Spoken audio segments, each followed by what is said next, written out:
نہ صرف اولیاء کرام کو بلکہ اولیاء جس جگہ پہ بیٹھے ہوتے ہیں وہاں پر مردے زندہ ہو جاتے ہیں، وہاں پر زندگی ہے۔ انبیاء کرام بھی اس جگہ پر آ کر وسیلہ کرتے ہیں اس ولی کی جگہ کا۔ یہ قرآن مجید سے ثابت کروں گا انشاءاللہ عز و جل۔ حضرت زکریا علیہ السلام کو معلوم ہے کہ دعا یہاں پر قبول ہو رہی ہے جہاں پر ولیہ بیٹھی ہوئی ہیں۔ بسم اللہ والصلاة والسلام علی رسول اللہ وآلہ ومن والاه۔ السلام علیکم ورحمۃ اللہ وبرکاتہ۔ امید کرتا ہوں آپ لوگ خیریت سے ہوں گے۔ اللہ عز و جل آپ سب کو اپنے حفظ و امان میں رکھے۔ آج کی اس ویڈیو میں ہم توحید اور شرک کے مضمون کو سمجھیں گے۔ قرآن و سنت کی تعلیمات کی روشنی میں ہم اس بات کو سمجھیں گے کہ توحید کیا ہے، شرک کسے کہتے ہیں، کیا غیر اللہ کو پکارنا شرک ہے، کیا اولیاء کرام کی مزارات اور مقامات مقدسہ کی زیارت کر کے وہاں اپنے لیے دعائیں اور مناجات کرنا یہ شرک کہلاتا ہے۔ آج کے اس زمانے میں ایک خاص گروہ، وہ مسلمانوں کی اکثریت، عرب اور عجم کی اکثریت، سنہ اور شیعہ کے اوپر شرک کا اطلاق کرتا ہے۔ یہ گروہ کہتا ہے کہ مسلمانوں کی اکثریت شرک میں مبتلا ہے۔ وہ مسلمان شرک کرتے ہیں کہ جو غیر اللہ کو، اللہ کے سوا کسی نبی، جن، فرشتے، جنوں کو تو کوئی پکارتا نہیں ہے، میرے علم میں نہیں ہے، لیکن ان کا کہنا، ان کا دعویٰ یہ ہے کہ اللہ کے سوا کسی کو پکارنا، نبی کو، ولی کو اور شہداء کو، یہ شرک ہے، ان سے مدد مانگنا یہ شرک ہے۔ اور آپ دیکھیں کہ یہ مسلم امہ کی اکثریت پر شرک کا فتویٰ لگاتے ہیں، کیونکہ پوری دنیا کے اندر مسلمان وہ مصیبتوں کے اندر وہ یا علی مدد کہتے ہیں، یا حسین المدد کہتے ہیں، یا رسول اللہ المدد کہتے ہیں۔ ایسے افراد ہیں کہ جو کہتے ہیں یا غوث الاعظم اغثنی شیئا للہ، اے غوث الاعظم شیخ عبد القادر جیلانی مدد کیجئے ہماری۔ اور اولیاء کرام مشائخ سے استمداد کرتے ہیں، مدد طلب کرتے ہیں۔ تو کیا یہ مدد طلب کرنا یہ شرک کہلاتا ہے؟ اس سے پہلے ہم اس بات کو سمجھیں گے کہ شرک کیا ہے۔ اس حوالے سے بہت ساری غلط فہمیاں اس تکفیری طبقے نے پیدا کی ہے، اور ان کو یہ ٹائٹل عبداللہ ابن عمر نے دیا ہے۔ بخاری کی روایت ہے، عبداللہ ابن عمر رضی اللہ تعالیٰ عنہ فرماتے تھے کہ یہ خوارج شرار الخلق ہے، اللہ کی مخلوق میں سب سے برے ہیں۔ انہوں نے کیا کیا؟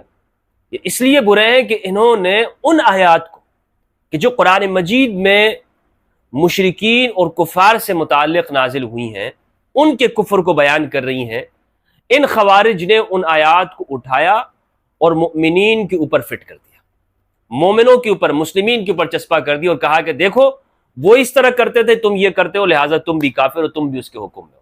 تو عبداللہ ابن عمر فرماتے ہیں کہ یہ خوارج شرار الخلق ہے۔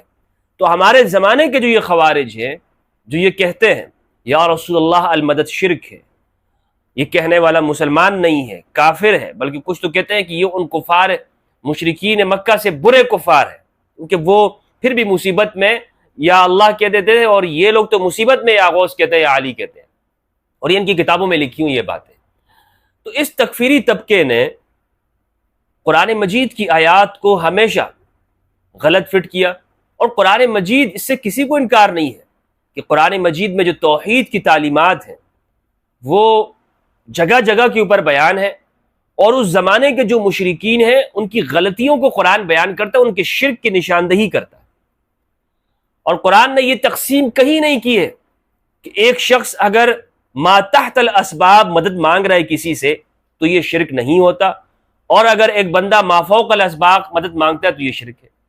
یعنی قرآن مجید کی ایک بھی آیت ایسی نہیں ہے کہ جس سے یہ معلوم ہو کہ مشرکین مکہ وہ اگر بتوں کے پاس جاتے اور ما تحت الاسباب مدد مانگتے تو قرآن نے کہا ہو کہ یہ تو ٹھیک ہے، لیکن اگر یہ ما فوق الاسباب مشرکین ان بتوں سے مدد مانگیں گے تو یہ ٹھیک نہیں ہے۔ قرآن نے یہ تقسیم ہی نہیں کی ہے۔ تو جب قرآن نے یہ تقسیم نہیں کی ہے تو اس ٹولے نے، جو اپنے آپ کو علماء کا طبقہ کہتا ہے، جو کہتا ہے کہ ہمارا تعلق قرآن و سنت سے، ہم حدیث سے تعلق رکھتے ہیں، ہم قرآن سے استنباط کرتے ہیں اور مسائل کا اخذ احادیث سے کرتے ہیں، تو یہ اصطلاح انہوں نے کہاں سے ایجاد کر دی کہ جناب اگر آپ ما تحت الاسباب کسی سے مدد مانگیں گے تو شرک نہیں ہوتا، اور اگر ما فوق الاسباب مدد مانگیں گے تو شرک ہو جائے گا۔ میں کہتا ہوں یہ تقسیم ہی توحید کے خلاف ہے اور شرکیہ تقسیم ہے، اس کا کوئی جواز نہیں ہے۔ مثلا اگر میں آپ سے کہتا ہوں مجھے پانی دو، اور یہ ما تحت الاسباب، ما تحت الاسباب اسے کہتے ہیں کہ جو دوسرے انسان کے اسباب کے تحت آ سکے، کنٹرول میں ہو۔ ما فوق الاسباب اسے کہتے ہیں کہ جو دنیا سے ماورا کا معاملہ ہو۔ مثلا میں کہوں کہ جناب کسی سامنے بیٹھے ہوئے شخص کو مجھے روزی عطا کر دے، وہ اس کے بس میں نہیں ہے، یا میں اسے کہوں کہ جناب زندہ کر دو مردے کو، تو یہ اس کے بس میں نہیں ہے، اس کو کہتے ہیں ما فوق الاسباب۔ تو یہ جو انہوں نے تقسیم کی ہے یہ غلط ہے۔ اگر آپ کسی سے ما تحت الاسباب مدد مانگتے ہیں اور اس کو حقیقت جانتے ہیں تو یہ بھی شرک ہوتا ہے کہ یہی بندہ کام کرنے والا ہے، میرا کام اسی سے ہوگا۔ اور اگر ما فوق الاسباب کسی سے مدد مانگتے ہیں اور اس کو حقیقت جان کے نہیں مانتے ہیں بلکہ اس کو مجاز سمجھ کے مانگتے ہیں تو یہ شرک نہیں ہوگا، یہ شرک نہیں ہوگا۔ اس کی مزید وضاحت میں آگے انشاءاللہ قرآن مجید کی روشنی میں اس کو کرتا ہوں۔ اچھا، علماء نے شرک کی تعریف کیا کی ہے؟ توحید۔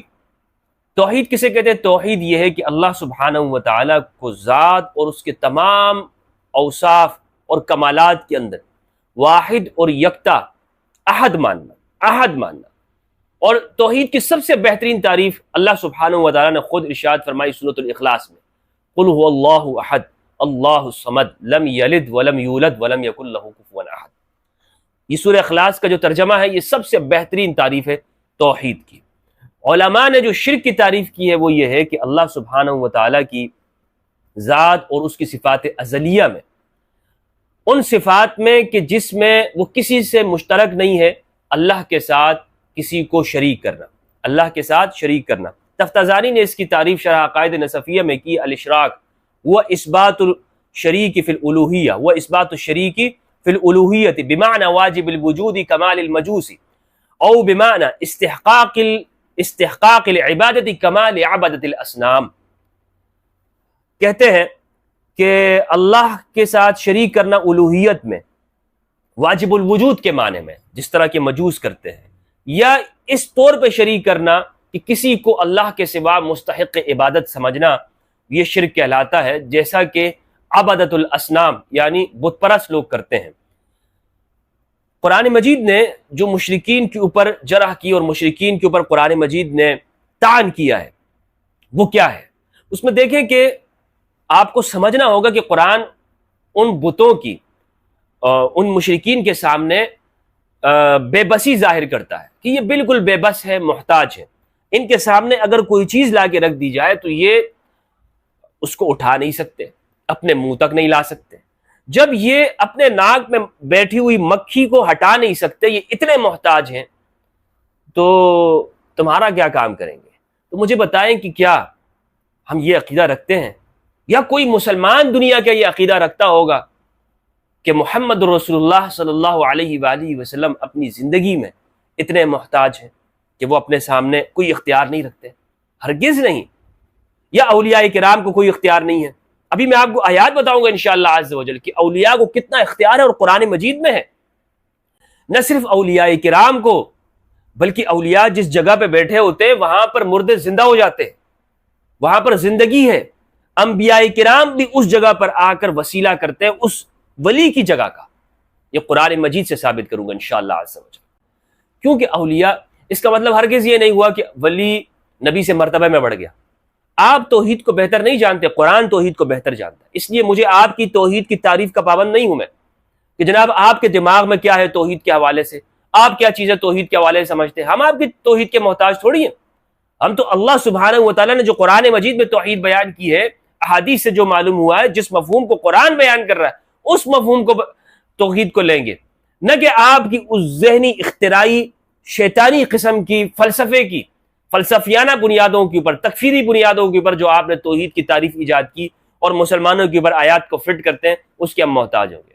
ہرگز نہیں، مسلم امہ آپ کی محتاج نہیں، اور آپ ہمیں سکھائیں گے کہ جناب توحید سے متعلق یہ ہے، قرآن کی آیتیں، قرآن میں ہمیں سب معلوم ہے کہ قرآن مجید میں کتنی آیات توحید سے متعلق ہے، لیکن آپ کو یہ حق نہیں ہے کہ آپ دوسرے کی اوپر قرآن کی آیات کو فٹ کریں۔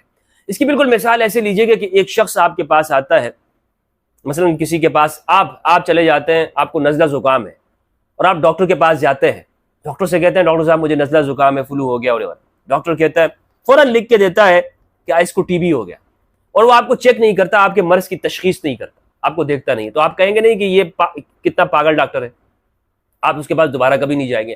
اسی طرح آپ کا تھوڑا سا زخم ہو گیا، آپ گئے ڈاکٹر کے پاس، ڈاکٹر نے نہ دیکھا کچھ بھی نہیں، کہہ دیا کہ بھائی یہ اس کو کینسر ہو گیا۔ تو یہ جو مسلمانوں کو مشرک کہتے ہیں صرف اس بنیاد کے اوپر کہ یہ وسیلہ کرتے ہیں، ان کی مثال انہی عطائی اور جعلی ڈاکٹروں جیسی ہے۔ یہ ممبر پر بیٹھ گئے، ان کو اس زمانے کی شہرت حاصل ہو گئی ہے، اور دو چار عربی کی عبارات انہوں نے پڑھ لی ہیں، اور پھر اتنے جاہل ہیں، ان میں ذرا بھی دم نہیں ہے کہ یہ کسی اہل علم کے سامنے بیٹھ سکے۔ بہانے تراشتے ہیں علماء کے سامنے بیٹھنے سے، ہم نہیں بیٹھ سکتے، اور فتوے لگا رہے ہوتے ہیں سب کے اوپر، مسلمانوں کے اوپر، یہ شرک کر رہے ہیں، یا علی کہہ رہے ہیں، یا حسین کہہ رہے ہیں، یا رسول اللہ المدد کہتے ہیں، یا غوث المدد کہتے ہیں، پھر بیٹھنے کی جرت نہیں ہے ان کو ان کے علماء کے سامنے۔ تو اس کا مطلب یہ ہوا کہ یہ جو تکفیری سوچ ہے دراصل یہ جہالت کی بنیاد کے اوپر، یہ کس بنیاد کے اوپر ہے؟ جہالت کی بنیاد کے اوپر ہے۔ میں نے آپ کو حدیث سنائی، عقبہ بن عامر کی، صحیح مسلم کی حدیث ہے کہ رسول اللہ صلی اللہ علیہ وآلہ وسلم نے فرمایا میری امت پر مجھے شرک کا خوف نہیں ہے، لیکن ان ملاؤں کو خوف ہے۔ پیغمبر نے تو ارشاد فرما دیا کہ میری امت کی اکثریت شرک میں مبتلا نہیں ہوگی، لیکن یہ مولوی کہتے ہیں کہ نہیں، امت کی اکثریت شرک میں مبتلا ہے۔ کس کی مان ہے؟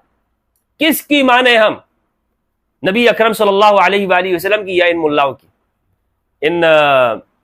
وہی میں نے ایک جملہ کہا تھا ایک ویڈیو میں کہ اگر لطیفہ سنانے والا وہ اگر اس کو لوگ مفتی کہنے لگے، وہ عالم کہلایا جانے لگے، آج میں ایک جملے کا اضافہ کرتا ہوں کہ اگر بلڈنگیں بنانے والا اس کو اگر کوئی اسکالر کہہ دے تو پھر دین کا یہی حال ہوگا، پھر مذہب کا یہی حال ہوگا، شریعت کا یہی حال ہوگا۔ بہرحال جناب گفتگو طویل ہو رہی ہے اور میں اس سے بچنا چاہتا ہوں کہ گفتگو طویل سے طویل ہو۔ ایک مثال میں آپ کو دیتا ہوں اور پھر اس کے بعد انشاءاللہ آغاز کرتے ہیں قرآن مجید کے ساتھ۔ مثال یوں سمجھیے کہ آج آپ کو کوئی شخص کہے گا کہ غیر اللہ کو سجدہ کرنا شرک ہے، یہ سب کہتے ہیں، سب نے لکھا ہے یہ بات، لیکن انہوں نے قرآن میں غور نہیں کیا، تدبر فی القرآن سے یہ لوگ خالی ہیں۔ اگر کوئی شخص ان کے سامنے تصویر رکھ دیں کہ جناب یہ ایک انسان کو سجدہ کر رہا ہے، جھکا ہوا ہے سجدہ کر رہا ہے، تو یہ فوراً کہیں گے یہ مشرک ہے، یہ دیکھو دین سے نکل گیا، یہ بڑا بدعتی گستاخ ہو گیا، شرک کر دیا اس نے۔ یہ غلو ہے، غلو، حد سے نکل جانا ہے، تجاوز کر جانا ہے، اور تحریف ہے دین کے اندر۔ یہ سجدے کی مثال میں نے اس لیے دی ہے کہ یہ بالکل واضح ہے، غیر اللہ کو سجدہ کرنے کی مثال، اور بڑی سخت مثال ہے، لیکن میں آپ کو سمجھاؤں گا اور انشاءاللہ آپ کے سمجھ میں آئے گی یہ بات کہ میں کہنا کیا چاہ رہا ہوں، کہ آپ حکم کیا لگا رہے ہیں دوسروں کے اوپر شرک کا، کفر کا، لیکن اس سے پہلے دیگر احکام موجود ہیں۔ شریعت کے اندر ایک حکم یا تو فرض ہے، واجب ہے، مستحب ہے، مباح ہے، حرام ہے، مکروہ ہے، مکروہ تنزیہی، اور پھر یہ تحریم وغیرہ اقسام ہے۔ تو آپ جو کہتے ہیں یہ شرک ہے، اس کا اختیار آپ کو کس نے دیا ہے؟ کسی بھی عمل کو اگر آپ کہہ رہے ہو کہ یہ شرک ہے، یہ سجدے کی مثال کو لیتے ہیں اور اس کو پھر ہم بیان کرتے ہیں۔ قرآن مجید کے اندر سورہ یوسف آیت نمبر 100 ہے۔ حضرت یوسف علیہ السلام نے جب اپنے والدین کریمین کو جب تخت کے اوپر بٹھایا، وَرَفَعَ أَبَوَيْهِ عَلَى الْعَرْشِ وَخَرُّوا لَهُ سُجَّدًا، جب اپنے والدین کو تخت کے اوپر بٹھایا اپنے ساتھ اور خود بھی تشریف فرما ہوئے بیٹھ گئے، تو سارے بھائی جو سامنے تھے وہ کیا ہو گئے؟ سجدے میں گر پڑے۔ وَخَرُّوا لَهُ سُجَّدًا، سب بھائیوں نے سجدہ کیا، کس کے لیے؟ لہو، والدین کے لیے نہیں، لہو، یوسف علیہ السلام کے لیے۔ سجدن، سب سجدے میں گر پڑے، جمع کا صیغہ ہے سجدن، ساجدین، سجدن۔ دیکھیں قرآن مجید توحید میں بہت سخت ہے، اور یہ آپ بھی کہتے ہیں، اور سب ہمارے ہاں جتنے بھی موحدین ہیں یہ کہتے ہیں تو قرآن مجید توحید میں بہت سخت ہے، اور یہ ہم بھی کہتے ہیں، اور ہم یہ بھی کہتے ہیں کہ آپ سے زیادہ بہتر قرآن مجید توحید بیان کرتا ہے، اس لیے آپ ہمیں توحید نہ سکھائیں۔ غیر اللہ کو سجدہ کرنا، غیر اللہ کو سجدہ کرنا، اگر آپ کہتے ہیں یہ شرک ہے، تو حضرت یوسف علیہ السلام کے سامنے ان کے بھائیوں نے سجدہ کیا۔ مجھے بتائیں کیا قرآن شرک کی اجازت دے سکتا ہے؟ کیا قرآن کسی زمانے میں شرک کی اجازت دے سکتا ہے؟ ہرگز نہیں۔ شرک کی اجازت قرآن نے، اللہ رب العزت نے کسی زمانے میں نہیں دی۔ اسی لیے علماء نے کہا ہے کہ سجدے کی دو قسمیں ہیں، سجدہ عبادت اور سجدہ تعظیمی۔ سجدہ عبادت کبھی بھی روا نہیں رہا ہے کہ اللہ کے سوا کسی اور کے لیے سجدہ کیا جائے۔ علماء نے کہا کہ سجدہ تعظیمی، یہ جو یوسف علیہ السلام کے سامنے سجدہ کیا گیا، ان کے بھائیوں نے کیا، یا آدم علیہ السلام کو فرشتوں نے کیا، یہ سجدہ تعظیمی ہے، یعنی کیا ہے؟ رسپیکٹ کا، ایک سیلوٹ ہے، سجدہ تعظیمی ہے۔ اور یہ علماء نے کہا کہ دیگر شرائع کے اندر جائز رہا ہے، اس شریعت کے اندر حرام ہو گیا۔ اب گفتگو کا خلاصہ یہ ہے، شرک اللہ نے کبھی بھی جائز قرار نہیں دیا ہے، شرک کبھی بھی جائز قرار نہیں دیا۔ کیوں جائز نہیں قرار دیا؟ اس لیے کہ قرآن میں ان الشرک لظلم عظیم، شرک ظلم عظیم ہے، اور اللہ عادل ہے، اللہ ظلم کو کبھی بھی جائز قرار نہیں دیتا ہے۔ تو اگر یہ شرک ہوتا غیر اللہ کو سجدہ کرنا، تو پھر یوسف علیہ السلام کے زمانے میں بھی، ان کی شریعت میں بھی یہ حرام ہوتا، ناجائز ہوتا اور شرک ہوتا۔ تو یہ آج جو حرام ہوا ہے اس شریعت کے اندر، نبی صلی اللہ علیہ وآلہ وسلم نے جو اس کو حرام قرار دیا ہے، تو شرک نہیں قرار دیا، حرام قرار دیا ہے۔ اگر یہ شرک ہوتا تو دیگر شرائع کے اندر، دیگر زمانوں کے اندر بھی یہ جائز نہیں ہوتا۔ اور میں یہ مثال میں نے اس لیے پیش کی ہے کہ ہمارے ہاں علماء اس فرق کو سمجھتے نہیں ہیں، اور وہ ایک حرام چیز کو بھی شرک کہہ رہے ہوتے ہیں۔ ہونا یہ چاہیے کہ آپ جتنا حکم شریعت کا ثابت ہو رہا ہے اتنا لگائیں، لیکن یہ اپنے طرف سے بڑے توحیدی بن جاتے ہیں اور شرک کا فتویٰ لگا دیتے ہیں۔ غیر اللہ سے مدد مانگنا، زیادہ سے زیادہ آپ اس بارے میں یہ کہہ سکتے تھے کہ جناب یہ حرام ہے، لیکن آپ نے اس کے اوپر شرک کا فتویٰ لگایا ہے۔ یہ آپ نے توحید کے معنی میں بھی تحریف کی ہے، دین کے ساتھ بھی آپ نے کھلواڑ کیا ہے۔ تو یہ مثال آپ کو سمجھ میں آ گئی ہوگی غیر اللہ کو سجدہ کرنے کے حوالے سے، کہ یہ آج بھی حرام ہے، شرک نہیں ہے۔ آپ اس لیے یہ فرق کیجئے کہ ایک چیز جو حرام ہوتی ہے اس کے اوپر آپ شرک کا فتویٰ لگا دیتے ہیں، تو یہ واضح غلو ہے۔ یہ کیا ہے؟ غلو ہے۔ اب کسی مومن کے اوپر آپ کب اطلاق کریں گے کہ اس نے یہ شرک کیا ہے؟ کسی مومن کے اوپر دیکھیں، اللہ سبحانہ و تعالیٰ کی کچھ صفات ایسی ہیں کہ جو اللہ کے ساتھ بھی، اللہ کو بھی شامل ہیں اور مخلوق کو بھی ہے۔ جیسے علم، اللہ عالم ہے، مخلوق بھی عالم ہوتا ہے، جاننے والا ہوتا ہے۔ مخلوق میں ایسے لوگ ہوتے ہیں علم رکھتے ہیں، صاحبان علم موجود ہیں۔ اور اسی طرح اللہ رحیم ہے، اور یہی صفت اللہ سبحانہ و تعالیٰ نے نبی اکرم صلی اللہ علیہ وآلہ وسلم کے لیے استعمال کی ہے، رحیم، رؤوف الرحیم، اور اسی طرح شاہد کی صفت ہے۔ تو کچھ صفات ایسی ہیں کہ جو پروردگار اپنے لیے بھی استعمال کر رہا ہے اور مخلوق کے لیے بھی استعمال کر رہا ہے، اور کچھ صفت ایسی ہے کہ جو صرف اللہ کے ساتھ خاص ہے، المختصۃ بھی۔ شرک تب ہوگا کہ جب آپ ان صفات کو کہ جو اللہ کے ساتھ خاص ہے اسے مخلوق کے لیے استعمال کر لیں، اور کس طور پر؟ عبادت کی نیت سے۔ کس طور پر؟ عبادت کی نیت سے۔ مثلا ایک آدمی اگر وہ غیر اللہ کو سجدہ کر رہا ہے اور اس کی نیت یہ ہے کہ میں اس کی عبادت کرتا ہوں، تو یہ شرک ہے، کیونکہ سجدہ عبادت کی نیت کے ساتھ یہ اللہ کا خاصہ ہے، یہ صرف اللہ کا خاصہ، یہ غیر اللہ کا خاصہ نہیں ہے۔ خواہ نبی کو ہی سجدہ کیا جائے لیکن اس میں عبادت اور مستحق عبادت سمجھ کے کیا گیا، یا ولی کو کیا گیا مستحق عبادت سمجھ کے کیا گیا، تو یہ شرک ہوگا۔ ادروائز آج جو ہے یہ سجدہ جو ہے یہ حرام ہے۔ اس طرح کی جو چیزیں ہیں، اگر آپ غیر اللہ کے اندر وہ باتیں مانتے ہیں کہ جو اللہ کے ساتھ خاص ہیں اور مستحق عبادت سمجھ کے کرتے ہیں، تو پھر یہ شرک ہوگا۔ اور مشرکین مکہ کا بالکل یہی شرک تھا، یعنی جو نبی صلی اللہ علیہ وسلم کے زمانے میں مشرکین تھے، وہ کیا کرتے تھے؟ وہ بتوں کی پوجا کرتے تھے، ان کو مستحق عبادت سمجھ کے کرتے تھے۔ وہ کہتے تھے کہ ہمیں اللہ کے قریب کرنے والے ہیں، لیکن ان کو مستحق عبادت بھی سمجھتے تھے۔ تو لہٰذا آج اگر کوئی بھی اللہ کے علاوہ کسی کو بھی مستحق عبادت سمجھ کر اس سے مدد مانگے گا، اس کے لیے سجدہ کرے گا، یا ایسے اعمال بجا لائے گا، اس کے نام کی قسم کھائے گا اور مستحق عبادت اسے سمجھے گا، تو یہ بھی شرک ہوگا، کیونکہ نظر یہ اللہ کا حق ہے۔ لیکن اگر ایک شخص، اور اس طرح قسم، کسی اور کو شاہد بنانا اللہ کا حق ہے، مگر کوئی اور کسی کے لیے کرتا ہے اور اسے مستحق عبادت بنا کے نہیں کرتا، تو یہ چیز شرک نہیں ہوتی، حرام ہوتی ہے۔ زیادہ سے زیادہ یہی بات ہے، زیادہ سے زیادہ یہی بات ہے۔ تو خلاصہ کلام یہ ہے کہ مشترکہ صفات کے علاوہ ان صفات کو کہ جو اللہ کا خاصہ ہے، انہیں مخلوق کے اندر تسلیم کرنا، مخلوق کے اندر ماننا، یہ شرک ہوتا ہے۔ اور کوئی بھی ایسا کرے گا تو تب وہ کیا ہو جائے گا؟ وہ مومن، اس کے اوپر ہم شرک کا اطلاق کریں گے، وگرنہ تو اس کے اوپر شرک کا اطلاق نہیں کریں گے۔ زیادہ سے زیادہ ہم یہ کہیں گے کہ یہ حرام ہے۔ قرآن مجید سے میں چند مثالیں آپ کے سامنے پیش کرتا ہوں تاکہ توحید اور اولیاء کرام کا مقام مزید واضح ہو جائے۔ اور یہاں پر دیگر بہت ساری مثالیں ہیں، مثالوں میں پیش کیا جا سکتا ہے کہ نبی صلی اللہ علیہ وآلہ وسلم نے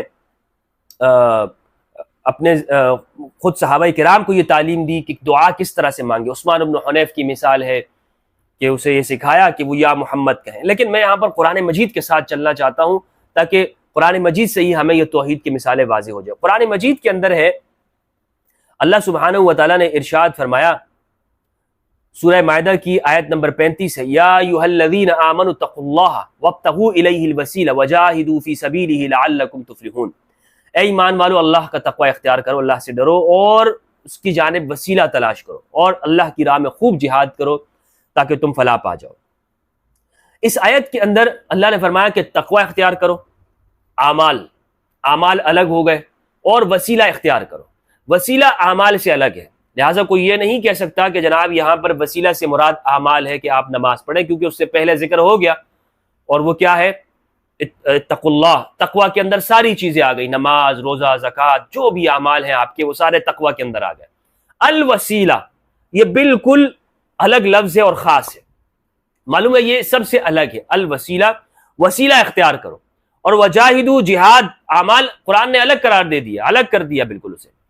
اس وسیلہ کو اختیار کرنے کا قرآن مجید میں حکم دیا گیا ہے، اور یہ وسیلہ کیا ہے خود نبی صلی اللہ علیہ وآلہ وسلم نے احادیث کی روشنی میں اس سے معلوم ہوتا ہے کہ آپ نے صحابہ کرام کو تعلیم دی کہ تم نے دعا کیسے کرنی ہے. اور عثمان بن حنیف، ابن ماجہ کی روایت ہے اور حدیث ہے، حدیث کا نمبر میں آپ کو شو کر دیتا ہوں، یہاں پہ آپ دیکھ سکتے ہیں. عثمان بن حنیف رضی اللہ تعالیٰ عنہ یہ جلیل القدر صحابی ہے، امام علی علیہ السلام کے بڑے قریب تھے، اور ان کو بصرہ کا گورنر بنایا تھا. اور یہ پورا واقعہ ہے، آپ تاریخ کے اندر دیکھ سکتے ہیں کہ جب بصرہ کے اندر جنگ جمل ہوئی ہے تو پھر ان کو وہاں سے نکالا گیا. سہل بن حنیف اور عثمان بن حنیف دو بھائی ہیں.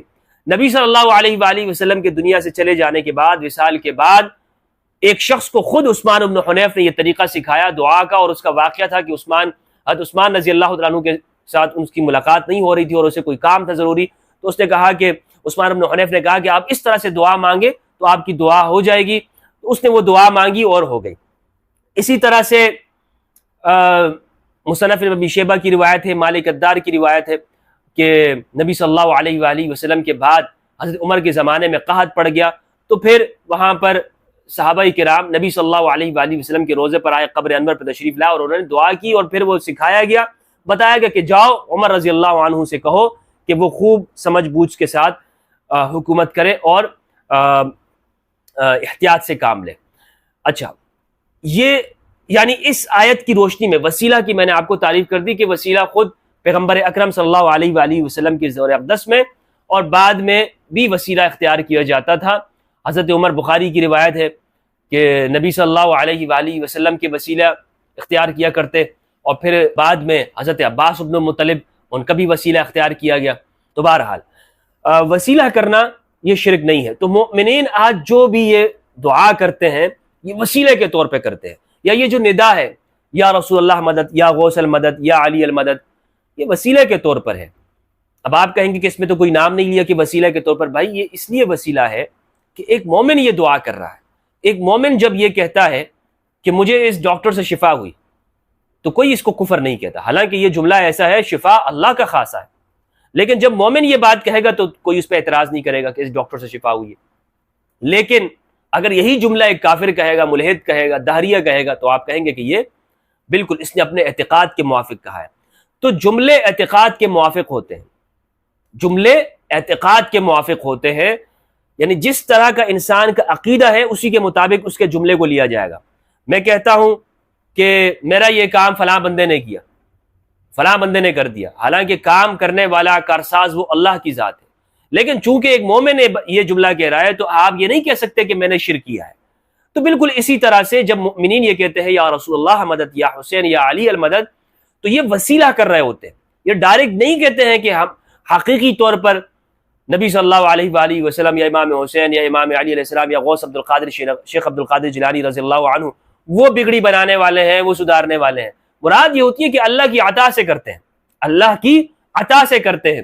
اور آپ اس کی تقسیم خود کہتے ہیں کہ جناب ما تحت الاسباب کے اندر یہ اللہ کی عطا سے، ورنہ ما تحت الاسباب میں بھی ایک بندہ خود کچھ نہیں کر سکتا، وہ سب کچھ اللہ کی عطا سے کر رہا ہوتا ہے. تو یہ جو تقسیم انہوں نے کی ہے یہ بھی ایک قسم کی من گھڑت قسم کی تقسیم ہے. اب اولیاء کرام کے جو مقامات ہیں قرآن مجید میں ان کی کتنی اہمیت بیان کی گئی ہے. قرآن مجید بیان کرتا ہے کہ اولیاء کے مقامات کے اوپر لوگوں کو زندگی ملتی ہے، اور انبیاء کرام ان ولیوں کی جگہوں پہ جا کر دعا کرتے ہیں. سورہ آل عمران کی آیت نمبر 38 ہے.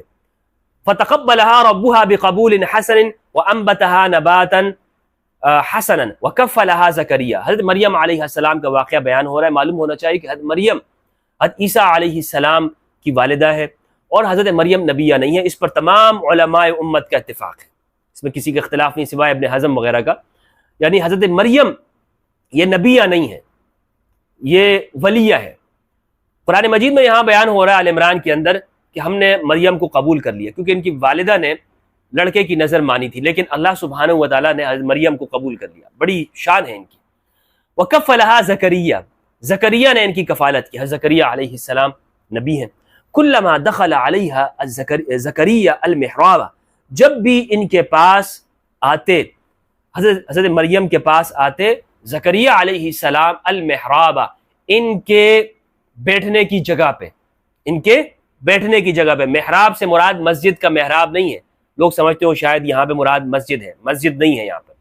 حضرت زکریا علیہ السلام جب بھی ان کے بیٹھنے کے, ان کے آستانے پہ تشریف لاتے, وجد عندها رزقا, تو حضرت مریم کے آستانے پر انہیں رزق ملتا, رزق ملتا. اور یہ رزق سے مراد کیا ہے؟ بے موسمی پھل, بے موسمی پھل وہاں پر موجود پاتے. قال یا مریم انا لکی ھذا قالت هو من عند اللہ. انہوں نے پوچھا کہ یہ آپ کو کہاں سے آتا ہے؟ انہوں نے کہا, مریم علیہ السلام نے کہا کہ یہ اللہ کی جانب سے آتا ہے. ان اللہ یرزق من یشاء بغیر حساب, بے شک اللہ جسے چاہتا ہے بے موسم عطا کرتا ہے, بے دریغ اسے عطا کرتا ہے. بغیر حساب, بے موسم کے اسے عطا کرتا ہے. اب اس میں ایک بات تو یہ المحراب, یہ مسجد مراد نہیں ہے. حضرت زکریا ان کے آستانے پر آتے تھے حضرت مریم علیہ السلام کے, اور مودودی نے بھی اس کے اوپر لکھا ہے تفہیم القرآن کے اندر, آپ دیکھ سکتے ہیں کہ محراب سے مراد مسجد کا محراب نہیں ہے, لوگ یہ سمجھیں کہ مسجد میں تشریف لاتے اور وہاں پر دعا کرتے ہو, بلکہ اس سے مراد وہ جگہ ہے. مودودی لکھتے ہیں محراب سے یہ چیز مراد نہیں. صوامع اور کنیسوں میں اصل عبادت گاہ کی عمارت سے متصل سطح زمین سے کافی بلندی پر جو کمرے بنائے جاتے ہیں جن میں عبادت گاہ کے مجاور خدام اور معتکف لوگ رہا کرتے, انہیں محراب کہا جاتا ہے. بات سمجھ میں آئی آپ کو؟ آج کل ہمارے ہاں ہوتا ہے آستانہ, اسے آپ کہہ سکتے ہیں آستانہ عالیہ. تو حضرت مریم علیہ السلام کے آستانے کے اوپر یہ تشریف لاتے, وہاں پر دعا کیا کی, ہنالک دعا زکریا ربہ. جب حضرت زکریا علیہ السلام نے یہ دیکھا کہ یہاں پر تو بے موسمی پھل آتے ہیں اور میرے بھی موسم جوانی کا نہیں ہے, اولاد کا موسم نہیں ہے, اور حضرت زکریا علیہ السلام کی خواہش تھی, یہ دعا کرتے تھے کہ پروردگار مجھے اولاد عطا کر دے, اس سے پہلے بھی دعائیں کرتے تھے. لیکن جب یہاں پر یہ واقعہ دیکھا تو حضرت زکریا علیہ السلام نے دیکھا کہ یہاں پر تو ایسا ہو رہا ہے. قال رب هب لي من لدنك ذرية طيبة انك سميع الدعاء.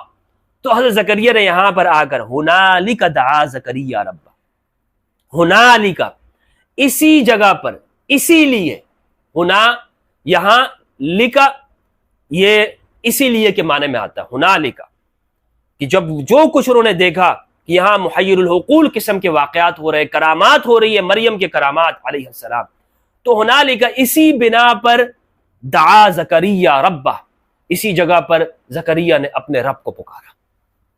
حضرت زکریا نبی ہیں, حضرت زکریا علیہ السلام کو معلوم ہے کہ دعا یہاں پر قبول ہو رہی ہے جہاں پر ولیہ بیٹھی ہوئی ہیں, ولیہ تشریف فرما ہے, وہاں کا وسیلہ کیا, اس جگہ پر دعا کی. یعنی اس مقامات مقدسہ, اسی کو کہتے ہیں مقامات مقدسہ کی زیارت کرنا اور وہاں پر دعاؤں کو طلب کرنا. کوئی بھی یعنی آج ایسا مومن نہیں ہے جو یہ سمجھتا ہو کہ فی نفسی ہی بذاتی ہی یہ مقام مقدس جو کسی ولی کا ہے یہ خود حقیقی معنوں میں میرا کام کرنے والا ہے. نہیں, اگر وہ حقیقی معنوں میں کہے گا تو یہ کفری عقیدہ ہے, اور کوئی مسلمان اس کا عقیدہ نہیں رکھتا, بلکہ سب یہ عقیدہ رکھتے ہیں کہ یہاں اللہ نے ان کو عطا کیا, اللہ کی عطا سے ہیں یہ سب کچھ, اللہ کی عطا سے ہوتا ہے. ہر انسان اللہ کی عطا سے کام کرتا ہے اور اس کو اختیار ہے. نبی بھی اپنے اختیار سے نہیں بلکہ اللہ کی عطا سے ہوتا ہے, لیکن نبی جو کچھ کرتے ہیں اللہ نے ان کو یہ اختیارات عطا کیے ہوئے ہیں. اسی طرح قرآن مجید کے اندر حضرت موسیٰ اور خضر علیہ السلام کا واقعہ بیان ہے. حضرت خضر بھی نبی نہیں ہے, حضرت خضر بھی نبی نہیں ہے.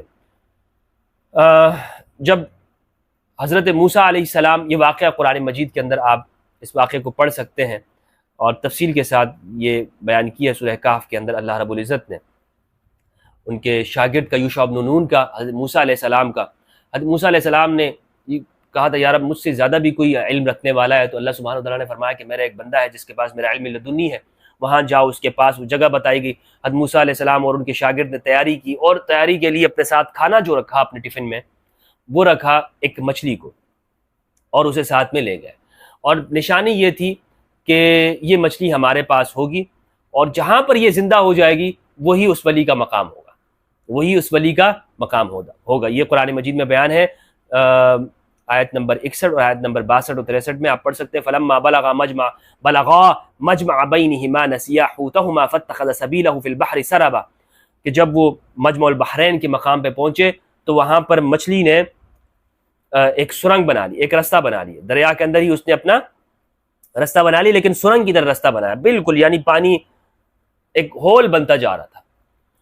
اچھا، فلما جاوزا قال لفتاه اتنا غداءنا لقد لقينا من سفرنا هذا نصبا، تو جب وہاں سے وہ چلے گئے، حضرت موسیٰ علیہ السلام نے اپنے نوجوان سے کہا کہ کھانا لے آؤ، جو کچھ تیار ہے، بہت تھکاوٹ ہمیں پہنچی ہے. قال ارأيت اذ اوینا الى الصخرة فانی نسیت الحوت وما انسانیہ الا الشیطان ان اذکرہ واتخذ سبیلہ فی البحر عجبا. تو شیطان کی جانب سے مجھ سے بھول ہو گئی، اور وہ مچھلی آپ نے دیکھا کہ وہاں پر جہاں پہ ہم نے سستانے کے لیے ٹیک لگائی تھی، اسی جگہ پر مچھلی نے کیا کیا، میں بھول گیا آپ کو بتانا.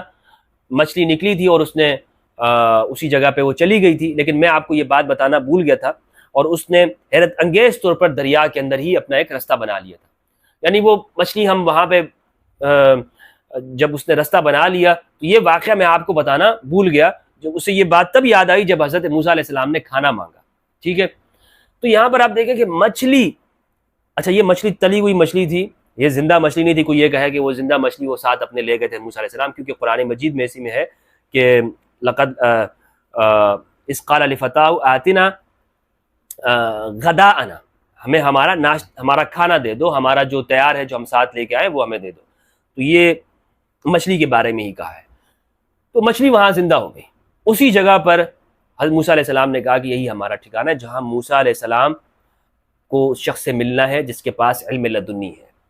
تو علم لدنی والا شخص جدھر ہے وہاں مچھلی زندہ ہے. یہ نشانی اور علامت ہے کہ اولیاء کرام زندہ کرتے ہیں، مردوں کو زندہ کرتے ہیں. اب اس میں تو آپ کہیں گے کہ مردوں کو زندہ نہیں کیا، بھائی اس جگہ کی نشانی یہی ہے کہ وہاں ایک مچھلی زندہ ہو گئی. اور یہ موسیٰ علیہ السلام نے اس کی تصدیق کی، اور قرآن مجید نے اس کو بیان. یہ اگر کوئی قصے کہانیاں ہوتی تو قرآن اس کو بیان کرتا. حضرت مریم علیہ السلام اپنی کمزوری کے اندر پورے درخت کو ہلا رہی ہیں، اللہ نے ان کو اتنی طاقت عنایت کر دی. ورنہ اس حالت کے اندر خاتون میں جب وہ بچہ جن لیتی ہے کوئی طاقت ہوتی ہے کہ وہ پورے درخت کو ہلا دے، درخت کے پوری اس کے تنے کو ہلا دے؟ نہیں ہلا سکتا کوئی. لیکن حضرت مریم علیہ السلام کو اتنی طاقت عطا کر دی کہ ہلایا، اور وہ پھل ان کو مل گئے. تو یہ قرآن کا مطالعہ کریں، تدبر کریں قرآن میں. آپ یعنی مسلمانوں کو جو یہ مشرک ان باتوں کے اوپر کہتے ہیں، کبھی قرآن میں غور کیا ہے؟ ورنہ تو آپ تو اس کے اوپر بھی شرک کا فتویٰ لگائیں گے. وہ اتنی یہ تو یعنی اس کو اگر آپ بیان کریں نا تو یہ سارا ان کو کہانی ہی نظر آئے گی. جو کہتے ہیں نا اولیاء کرام کے واقعات کو، کرامات کو کہانیاں ہیں، ان کو یہ واقعہ بھی کہانی نظر آئے گا، والعیاذ باللہ. اچھا یہاں پر ایک بات یہ سمجھیے گا کہ غیر اللہ کو پکارنا، میں نے آپ سے بتایا کہ یہ شرک نہیں ہے، لیکن افضل یہی ہے کہ آپ ہر حال میں اللہ کو پکاریں. ایاک نعبد و ایاک نستعین، افضل یہ ہے کہ آپ ہر حال میں اللہ کو پکاریں. لیکن ایک شخص اگر غیر اللہ سے مدد مانگتا ہے تو یہ شرک ہرگز نہیں ہے. اس کو شرک کا اطلاق اس کے اوپر آپ نہیں کر سکتے، اور جو شرک کا اطلاق کرتے ہیں وہ جہالت کے اوپر ہے. اللہ سبحانہ و تعالیٰ سے دعا ہے کہ پروردگار ہمیں قرآن مجید میں تدبر کرنے اور اہل بیت علیہ السلام کی معرفت عطا فرمائے. السلام علیکم ورحمۃ اللہ وبرکاتہ.